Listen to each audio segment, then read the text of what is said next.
Uffiċjali tal-uffiċċju tal-Prim Ministru qed jibqgħu jaħarbu milli jagħtu informazzjoni dwar l-iskop taż-żjara fl-Awstralja tal-eks-Kap ta' CHOGM Phyllis Muscat fi żmien il-vaganzi tal-Għid.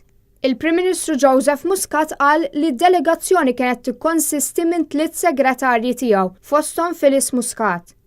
Meta mistoqsi, Muscat irrifjuta jgħid x'kien xogħla u għaliex żaret l-Awstralja.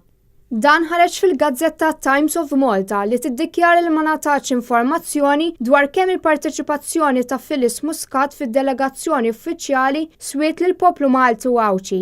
Phyllis Muscat qal li żjara ta' ġimagħtejn saret biex jieħu sehem fil-ftuħ tal-logħob tal-Commonwealth fi Brisbane.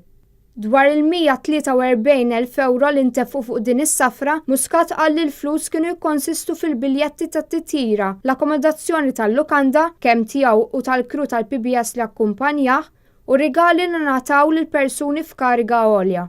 Il-Prim Ministru qal li l-ispejjeż ta' martu relatati ma' din is-safra tħallsu mit-taxxi li jħallsu ċ-ċittadini Maltin.